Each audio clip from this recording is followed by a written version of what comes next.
Hey, truth be told, Captain Ron here for Tony Sweet. We are at the 2019 UFO Congress. I have Tracey Garbutt, nice enough to sit down and chat with us a little bit. She's a remote viewer, among many other things. And let's start there, Tracey. Let's talk about remote viewing. We just talked to Russell Targ. We had him on the show, and then we saw him and hung out with him at Contact in the Desert. The remote viewing experience is amazing. Now, you're a remote viewer, and you trained on remote viewing, right? I did, yeah, I did. Well, what tell us about that whole... That whole thing? Geez, where should I start? I guess it really depends what you want to... Well, you've had some really specifically incredible experiences with remote viewing. I think, I enjoy talking to people about it because I think it's something that a lot of people don't know about and something that we should all know about. I mean, they don't think it's real. Most people don't think it's real. I know. I mean, I think there's a lot of misinformation out there, right? People think, they hear rumors about it, and then they make a judgment about it. So they think that it's akin to being psychic and you just can get the answer like it's visible on a TV, like it's something perfect. And then you hear all the skeptics say, well, if it's like that, why can't you just remote view and tell us exactly who killed JFK and whatever? And, it's not like that at all. Remote viewing is this amazing tool that you do with, just your mind and just a piece of paper. But there were these protocols designed by Stanford Research Institute, of course, Russell Targ and Hal Puthoff were, two of the original founders for that. Ingo Swann was one of the original remote viewers. These are hard scientists, physicists, who were just as shocked that this worked as anybody. That's right. These are scientists. And so they were part of working with Ingo Swann, who was this amazing psychic. And they developed these protocols. They tested them over time to see if they worked. And they started it by using coordinates around the world. Right.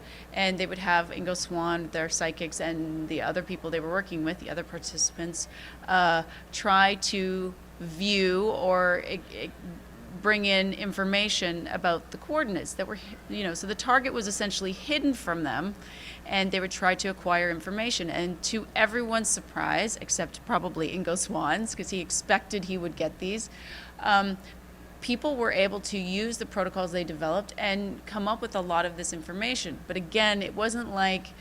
it's not a photograph. It's not like, oh, that's LAX. Right. But maybe there's a plane, a runway, and it's not an exact science. Targ says it's not 100%, and it's not like it's a photograph. It could point you in the right direction, and like if you're 30% over chance, that's incredible. That's right. It's like gathering psychic clues, fragments, perceptions, and it's I think one of the biggest misconceptions is about the viewing part. It's actually more like everything except viewing. It's perceptions of other senses. So you might taste that you empty your mind, you quiet off. Yep. Quiet off, cool down. We call it different things. Everyone you quiet off, which I have not done that yet. Certainly not in public. So. Yeah, right. But, and then remote viewing is really a system of probing your mind with questions. So I know Lynn Buchanan has said it this way, and I absolutely love this and repeat it all the time. It's like your conscious mind interviewing your subconscious mind, or your left brain interviewing your right brain. Sure. But it's really in the questions. So you're trying to pull these answers. So is it man-made? Is it natural? What does it taste like? What does it feel like? Any colors? Once you clear your mind and then you have a target number that you're working with, these perceptions begin to come to you. You don't go after them. When you relax into it with your intended target, these fragments begin to show up. That's exactly what Targ says, if you try to do it, it won't work. Incredibly, you try not to do it and empty your brain, and then you'll just, what are you thinking of? First thing, it's like that thing, what are you thinking of right now? Yeah, right. That is what and then it's like, water. Oh, water. Yeah. Write down water. And you write this down while you're doing it, right? That's right. You write it down. What was I going to say? You just made me think of something else. just how you were saying it's instantaneous, sometimes you'll be assigned a target number, and even before you start the protocols, you'll start to get things. Like they'll come immediately. They'll come so fast that you're not even ready for them. Isn't that amazing? Yeah, but part of the thing with remote viewing it is this system that captures everything. So there is even an area for advanced visuals. So if you are getting them, you're going to document them. If you are feeling over caffeinated, there's actually a place for you to document that, because it's really important to do this over time and to sort of study. You're going for the target, but you're also going through a process of studying yourself and studying your own strengths with this and your own weaknesses with this. So you want to be able to track everything so that you can go back and see, okay, I'm better in the mornings, or I'm better when I've had more caffeine. But this is the thing with remote viewing. A couple peyote buttons, and all of a sudden I can really just crank these up. Yeah, right. It's unique in, people often ask, like, how is it different from psychic readings or psychics? But this is it. There are very specific protocols. It's all written on a piece of paper. You're tracking everything. You're working with verifiable targets that you can compare against. You can find out your strengths and weaknesses. Well, tell me the first time you did this. The first time you did it, you went, "Oh my God, I got it!" Like, is it like 6 of clubs? Oh yeah. What's it like? Well, okay, so I'll just like. What's the first time you felt like, "Oh my God, it works"? I Kind can't of a thing. honestly. I can't even remember. There had to be a time where you felt that way, though, right? Well, so the very first time I ever tried it, before I was trained, before I really knew what I was doing, I was somewhere else, had nothing to do with the training, right? And they said, we're going to do a future remote view. And I'm thinking, what the F is that? What's a future? We don't care for that kind of language here, truth be told, so we'll cut that out. But anyway, go ahead. Yeah, but what's a future remote view? And so they're saying, okay, so if today is Sunday, they say, we're going to do the remote view today, but we're not going to pick the person to pick the target that you're remote viewing until the following Sunday. Now that's insane. Okay, so I'm thinking, I don't even know what you're talking about, but I'm here, I'll do it, I'll try it. And This feels like a guess. well, yeah, so I hadn't, as I said, I hadn't learned all the protocols, so they just said, just draw a few pictures of what you think it is, right? So I did this, and one of the things that I drew was this little sun, with the rays. Okay, so then 7 days later, they pick the person who picks the target. I have to wait the whole week wondering what's going on. They open the box, and it is this little tiny daffodil without the stem, and I think, oh, it's a miss. Because if we were talking psychically, that would be a miss, Sure. A sun and a daffodil. But in remote viewing, this really illustrates one point about it and a difference. That's a hit. Because you're describing Same your shape, target. circular. You're talking about a sphere, you're Color. talking about equidistant rays, and so it's actually, an excellent hit. So that got me. I mean, I couldn't understand how that worked. I didn't understand what that was, but I mean, that hooked me. I thought, what is this?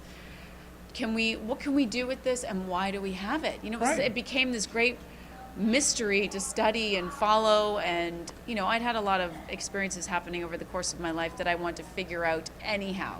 Why do these things happen to us? What is the purpose? Can we do anything with it? So this was one way to The fact that you got pursue close that. on a hit, doesn't that make you excited to try it again? Oh yeah, that would've exactly. Fueled my fire. Yeah, exactly. I mean, when you get things, I did a series of, this was just self-imposed, I did a series of 60-second remote views for quite some time.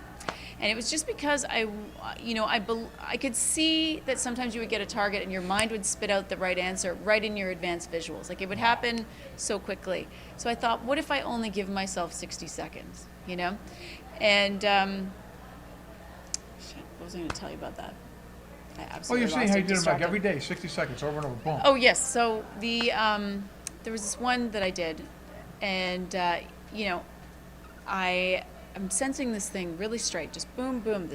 And this is the thing, you don't see it, you feel it. It's like all of the perceptions are Right, overlapped. it's a sense of it. That's a good way to say it, because sense it's of not. it. People think it's a picture. It's not a picture. It's not a picture. I couldn't see it. So then you just, and you don't have enough information typically right off the bat, right? So then you clear off again. You might think of the target. Some people have a little mantra that they'd say, but then you begin probing with the questions. Is it natural? Is it man-made? Well, it feels to me like it's man-made. You don't exactly have a reason for it. You don't know why, but it feels man-made. Like gun to the head, which one would you pick? Yeah. Man-made. Right. Right. And, you know, here's another weird example. It tastes like metal. So the perceptions are overlapping. So this one is one that I show in my lecture. It was the Eiffel Tower, you know. But, oh, cool. But I had no idea before it was revealed that it was the Eiffel Tower because I was just looking to describe the buddy. data. and it, you know, it really is this amazing, rewarding discipline that tells us that we oddly have this all-access pass. We can't always get through with the pass. You know, we don't always have all of the stars aligned so that we can Now, get don't the you believe in magic? Like information. suddenly you have superpowers. Well, a little bit. Right? It's just, you know what? But no remote viewer gets it right all the time. So it's Well, not that's like what I it said. works. The best one's 30% or something. Yeah, and that's incredible. It's not like you get it right all the time. But when you do, and it's out of infinite possibilities, Correct. it's amazing. So let's How skip to ahead to spread that it. one time that you Yeah. did get it right, which you got it on the nose. It's insanity that this happened. Okay, yeah. This is beyond Yeah. remote viewing. This is remote viewing plus. So this is what they would call an outbounder. Oh, really? There's a name for it. Yeah, there's a name for it. And so you would put someone somewhere in the world at a specific time. You wouldn't, the tasker would. Whoever it is, the monitor, the tasker, not the monitor, I'm sorry. I'm just, They would quiet off. Okay, go ahead. yeah. You would cool down, you would go through the protocols, you know, you would write your target number, do your ideogram, which is And this could be anything in the world.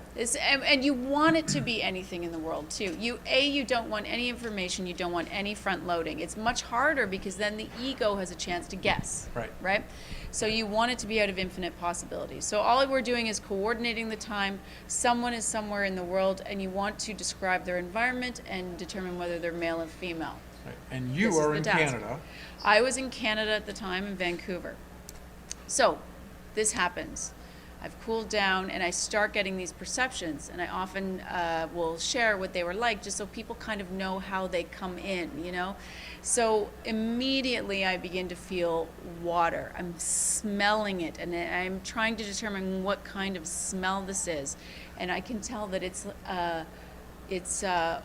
water that's not fresh. It does not smell fresh, you know? Right. And I can smell the fish. And I can smell, I always say this, but it's so true, and I always remember when this happened, this smell of duck poop, like a park, and that the water wasn't Somebody that knows closed. the smell of duck poop very, very intimately, obviously you knew exactly what that was. I grew up in Canada. Oh, there you go. Yeah. We've got the Canadian geese. So you think, is it salty? Right, well, this is what you're asking yourself, or you're just waiting and you're able to tell. So for me, no, it wasn't really salty, but it was fishy and not fresh, and I could tell that it was an enclosed body of water, but not a small body of water. It was a larger body of water, and then I began to be able to smell the concrete border and the moss on the concrete. And then I could feel the water in the air. That there was almost Mist. like a spray. Yes. Yeah. And then here again, I couldn't see this, but I could sense it. This shape. So kind of this shape, like this, a circular shape, a bit of a dome.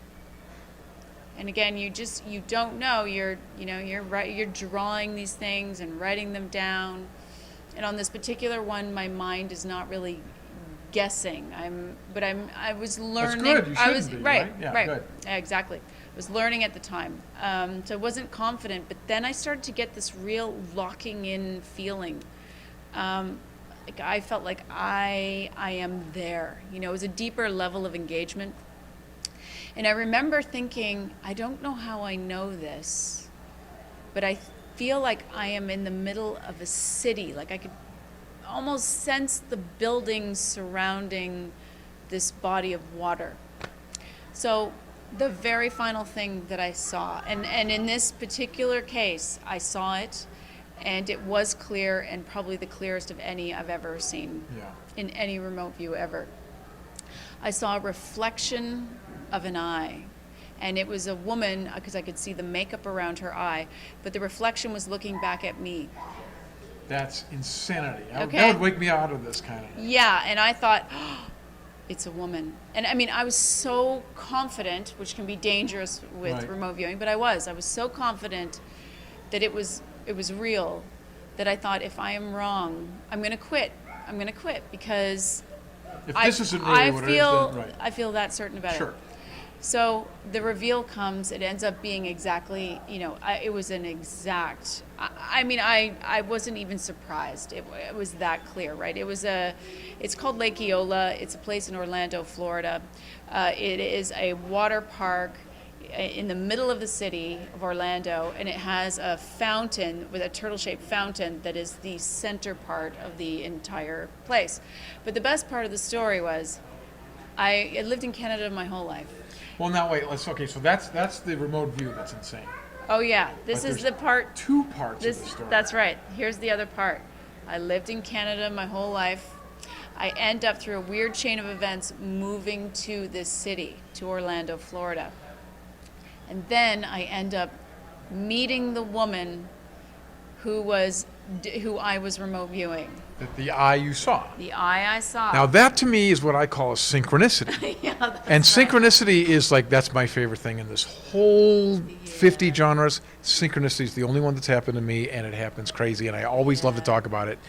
This, to me, the synchronicity of that is almost as exciting as the remote view of this. I know. The synchronicity is insane. I know. That you would meet this woman that lived literally 2,500 miles away. The fact that I would end up moving to that city and standing in that place, there's so many more things I could talk about. But you didn't see her to there. do with that. No, I didn't see her Oh, wait, there. did you go see the place first? Oh yeah, I did go see the place. And that had I tripped you absolutely out. went. Yeah, it did. But what the best part is that when I met her, her name is Patricia Cyrus, and she is this amazing remote viewer herself. But when She's also a remote viewer. Yeah, she is. When I met her, I thought, oh, this is amazing, because I was in a learning phase, and there were so many more things that I had seen that I wanted to ask her about face to face. I wanted to bring my remote view. So I asked her, can we go for lunch? So we went for lunch. I brought my remote view, and I said, I thought I saw you. There was this reflection, and I saw your eye. It's how I knew that you were female. And she said, oh my gosh, I never told anyone. When I was sitting there, I opened up my purse and I pulled out a compact, and I looked at myself in the eye in case it helped anyone. So Now, see, that's insanity. So now it's not even this ability of you remotely viewing. You are literally seeing through her eyes. yeah, Sort yeah. Well, I mean, this is insanity. this is an important story. I mean, it is for me, but it's not really about what I can do. It's about what we can do. So if I can just do this in the training phases of remote viewing, if I had stayed there What longer. can Russell Targ do? Oh, right. Yeah. If I had stayed there longer during the remote view, and I am perceiving through her senses. I am looking, it would seem, through her eyes at herself. So if I am sort of commandeering from this point, what more can we do? Can you hear what she's hearing? Well, can you right? Can you? And then the natural question would be, if people can do this, can they remote influence from this point of view? I mean, it gets into some interesting places. This is literally the more you know, the more there is to know. That's right. That's exactly what this is.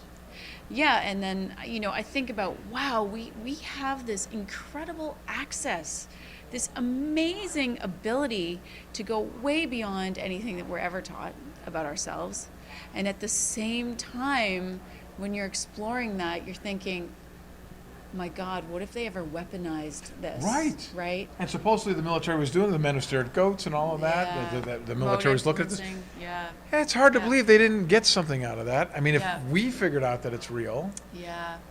if they studied it that hard, I'm sure they got Well, oh, that's the thing. Like, I find it very hard to believe that it ever stopped. I mean, they declassified it officially in 1995. Yeah, Yes. Project Blue Book stopped. And guess what happened? They kept doing it. Right. Exactly. So I'm sure it moved into private sectors, and I'm sure. It's and at the Bigelow Ranch somewhere. yeah, you well, know. we know this continues on because associative remote viewing is used for corporations to predict whether their stock is going up or down. I mean, there's all sorts of practical applications for it, but you gotta know that if we know about a tool that's that powerful, we don't even need any additional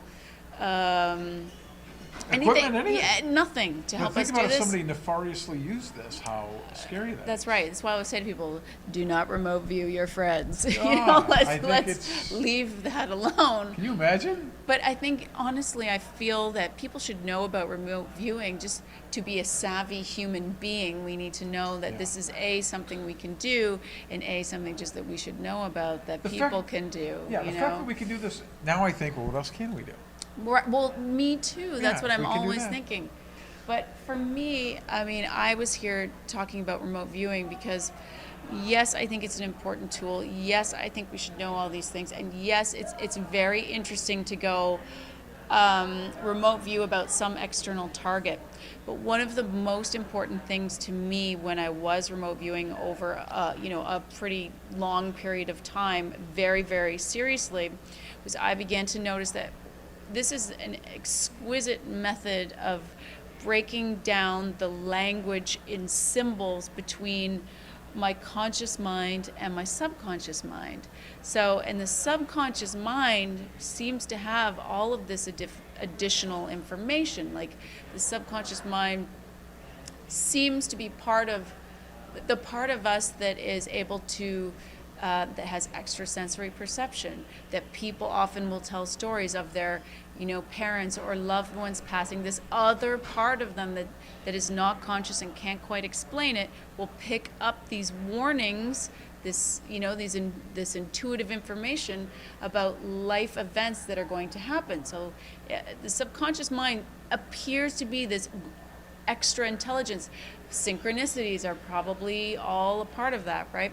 So I think I was proposing It's not to quite people. psychic, but it's intuitive. It still could be part of the subconscious mind more than the conscious mind. Like we know that a lot of really amazing things are coming from that place. Yeah. So for me, remote viewing is a tool where is we Tony. can study these symbols and we can learn more about ourselves. Yes. So that's just one thing that I absolutely love about it. And I think when we do spend the time and we do work to evolve our brains and learn more about ourselves, especially at a conference like this, we are at, UFO Congress. How does this relate to UFOs?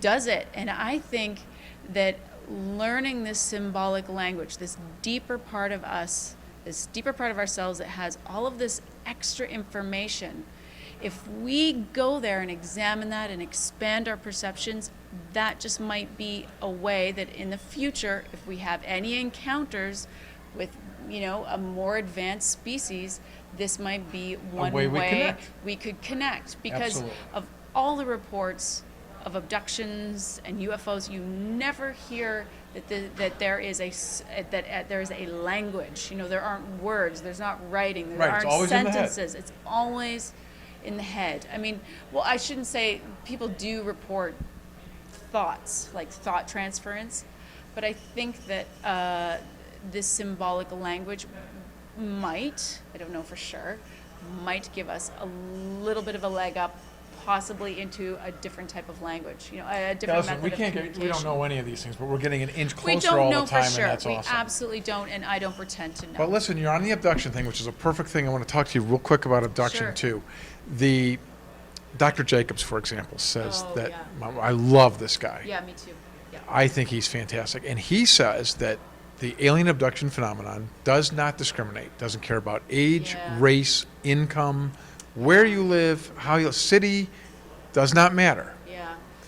So anyone is able to do that.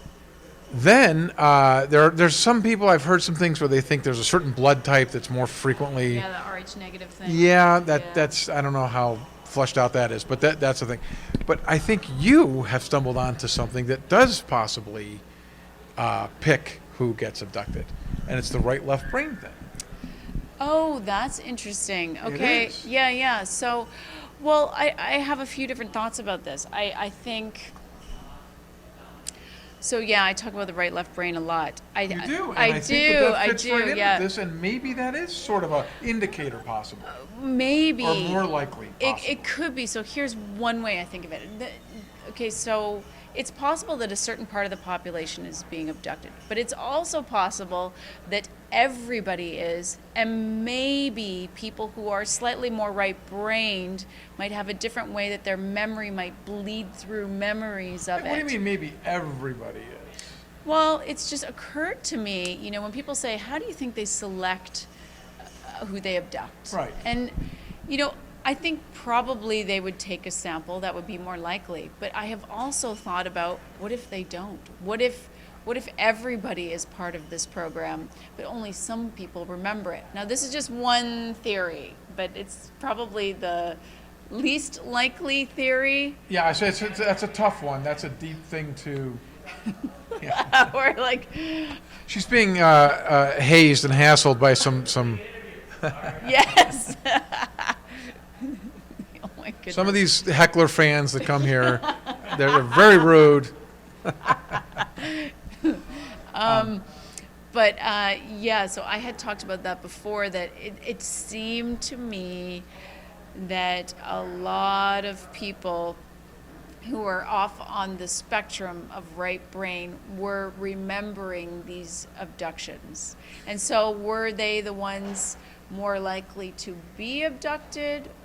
Are they the ones more likely to remember the abduction? Maybe it's that. That's a good thing. Yeah. But also, like you said before, with the thing, we have to pick: is it more likely that it's man-made or not? Well, is it more likely if you had a room full of musicians or a room full of mathematicians, and you had to guess who's getting abducted more? Which one go? Yeah, the musicians. That's right. I don't know.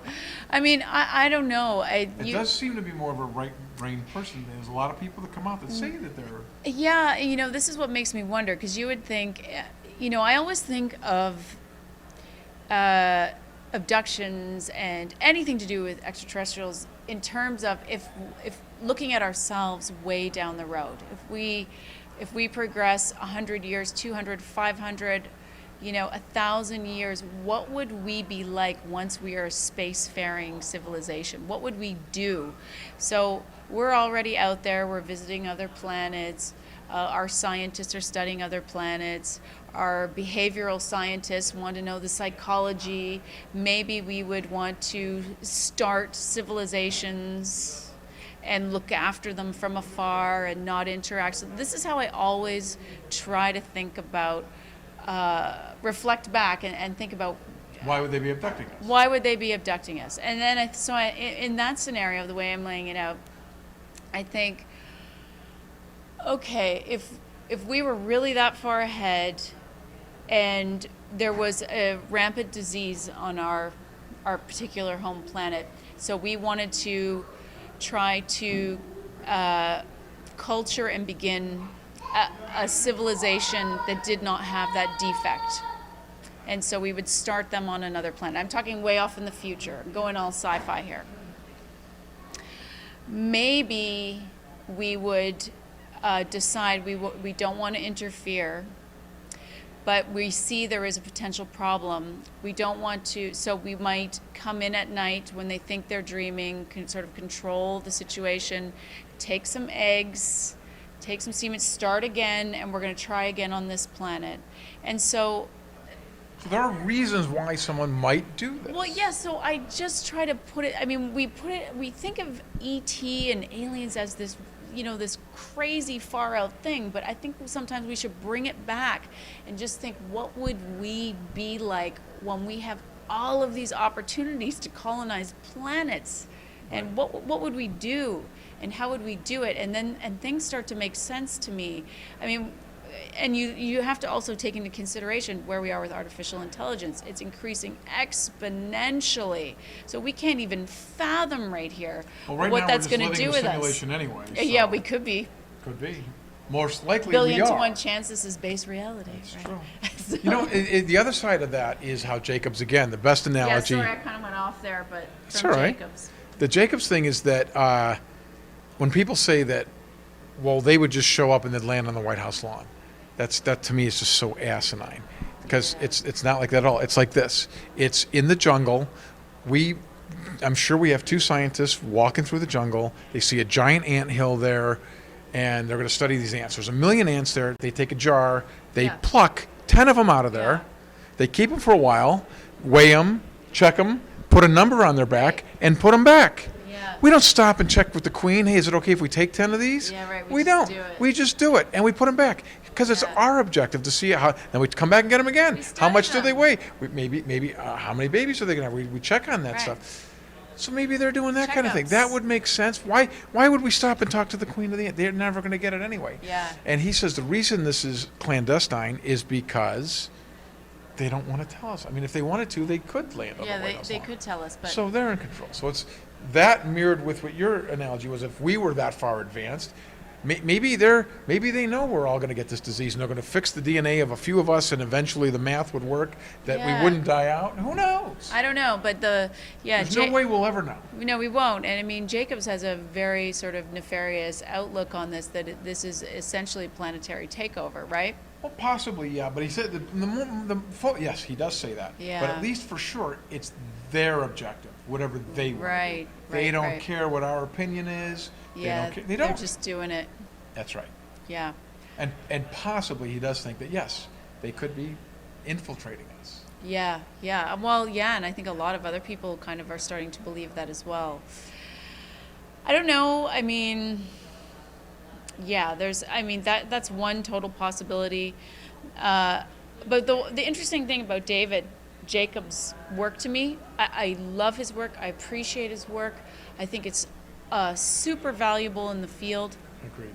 The only thing that I can say that actually gives me hope that there's something else going on, there might be a mix, it might not all be bad, or is that he does take a skewed, in my opinion, it sounds like he takes a skewed sample.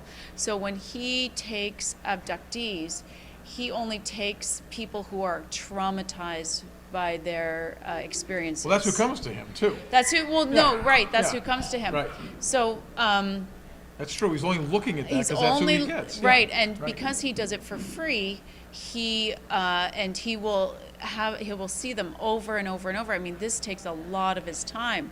So he does have this one small sample, and he is only coming across a very few types of species, and maybe he's 100% right. You know, maybe that is absolutely it.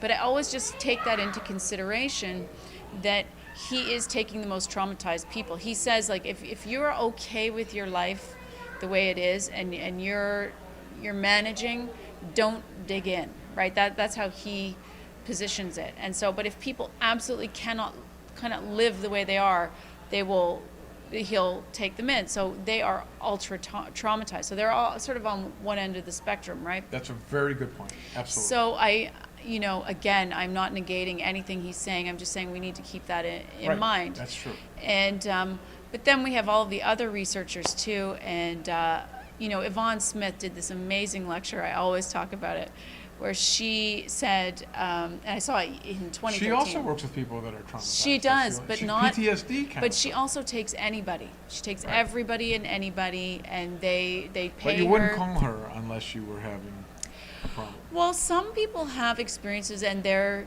curious about it. You know, it's just they can't, like, they've had this memory or this dream or this fragment or missing time. They're not necessarily traumatized, like they can't sleep, but it bothers them. Yeah. They just want to know. They want to investigate. So this is sort of a different type of client.